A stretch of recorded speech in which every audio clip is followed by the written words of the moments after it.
Okay, so hey, train plants every day. Malik up some marshmallows. So I figured I would do the quick review for you here. I'm not going to do anything special. Call in, maintenance, set up your gear. Come in here, we're just checking toilets. Nothing real bad. Check these if they need to be flushed or any kind of real nasty. You want to knock that out. Beautiful bathrooms, by the way. Just coming through there. Again, check all the TPs. Make sure that's all squared away. A little bit of stuff in there, but nothing too worried about. It's going to over-contaminate the system.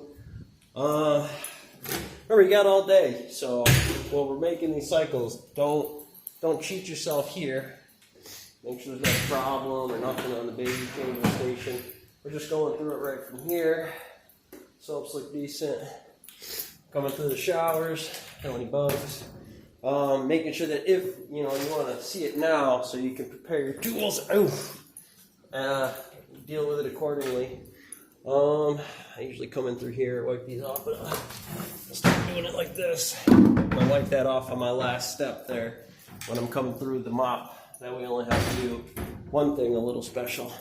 But very nice. I've taken the time. They were nice when I got here, but I made sure I scrubbed them down real good that very first time you get a chance to touch them. It's not too bad. So now we got that done. We're going to set up inside of it and actually get ripping inside of here. Generally what I like to do, see if I can set you up a little bit here, is I get my little cart running. I got a little hand cart. But when it comes to these bathrooms, I usually lay them out right here because I know I have 1, 2, 3, 4 of them. We can actually do that with 2, 4, 6, 8, and because 2 urinals, we'll put one more on there. There's these two-sided things. You probably could do it with one, but we don't want to have a lot of cross-contamination. This will be used for every one of them. We don't need that right at the moment. What we do need to do is take a squirt bottle in here.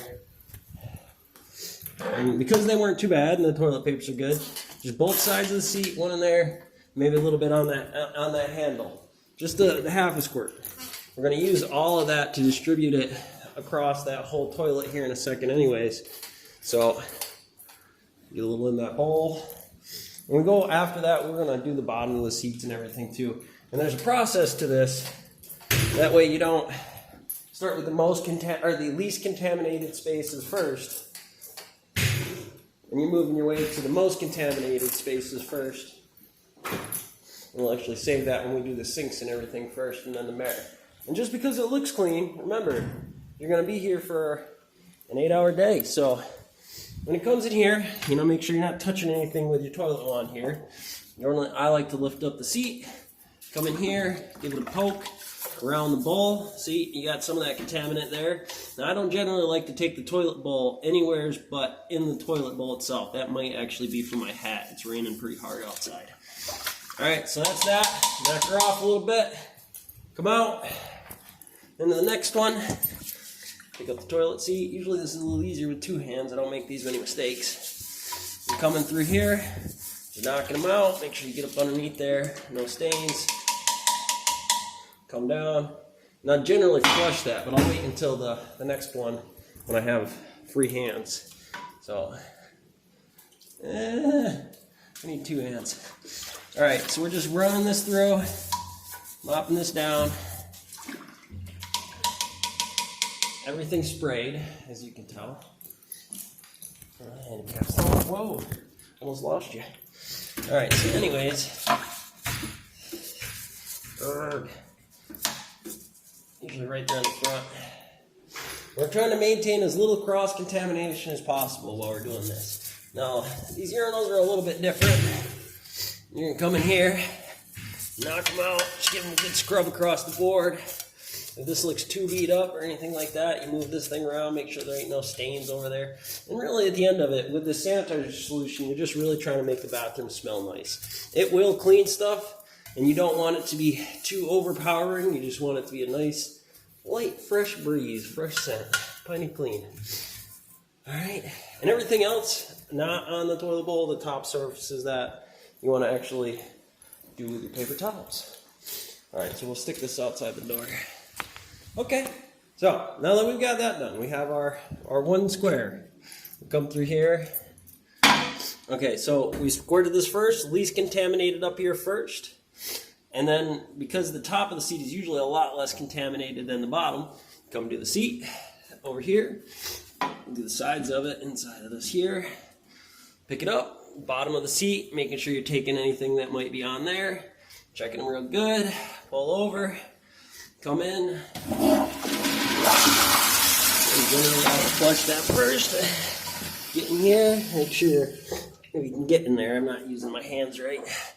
But get down in there, make sure all this is all cleaned off real nice, and then we're out. This goes in the garbage. Throw it in the garbage. No more cross-contamination, no COVID or herpes or anything like that, right? You want to try to avoid those things. And you're going to walk through that process through all of them. Okay? Now, when we get over here to the porta-johns, or the urinals, same thing. Handle first, maybe the metal work. Side here, tops of them, in case somebody wants to set something down. Because most of that's in the inside, all you have to do is really flush it. Make sure there ain't no stains on it. Come across the bottom. And that one's clean. Now, because that wasn't too much, I'd actually take that clean side of this, do the handle. And then at the rest of it, you can go ahead and basically do this. Please don't put food on a urinal. That would be so bad. Just so bad. Okay, so that's usually it for about your contamination there. Now, you probably got a little something. It's a bathroom. It is a bathroom. Now, just so we can keep moving here, I got to do these other stalls and the sinks and everything like that. But just to get the notation across, it would be that unit brick, that block, in terms of what you're doing. One spray should cover all these, and I generally use one paper towel. If they were real nasty or something like that, and one of them had toothpaste or something all over it, you might need to be acceptant to be able to break your technique a little bit there. But essentially, you're coming in here, making sure you're getting off all the stuff. Nothing real much, kind of moves quick, take your time. This one's done. Come in here, knocking this out.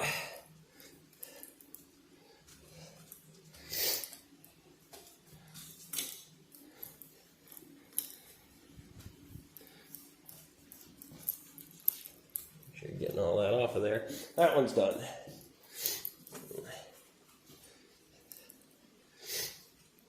See, that's my hat. That's what's dripping off my hat today.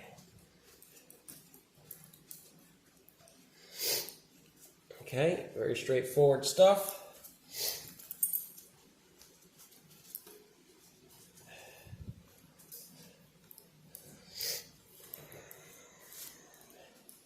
Come on. Okay, pretty straightforward and easy. And usually with this one too, I'll just, because I have all that sanitizer on there and they're not too bad, I'll just wash off this, top of that, and that's done. And usually at that same time I'd be doing a special spray. That should be treated like its own individual toilet. You don't want to be cross-contaminating some baby or something like that, one way or the other, to the sinks, to the toilets, or anything else. 1/4 spray each window, even though they look clean.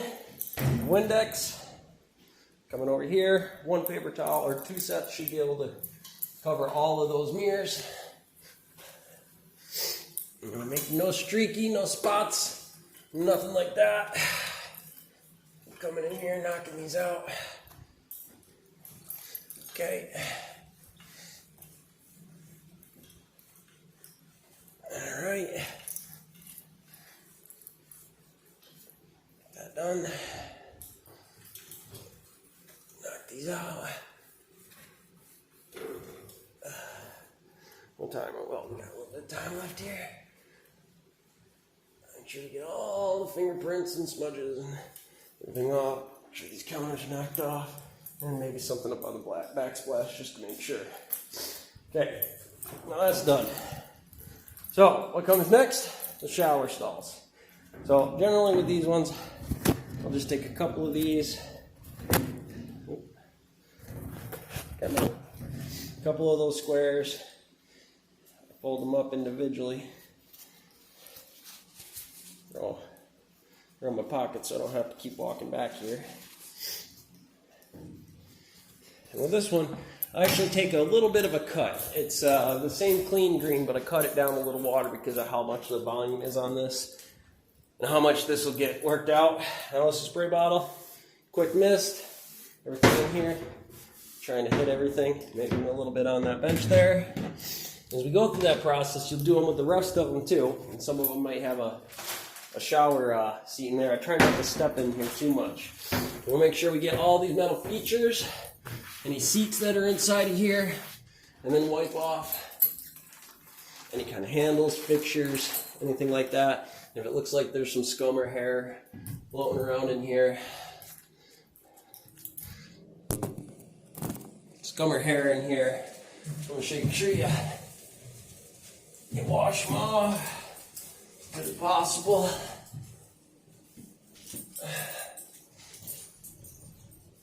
Get any of those spots off.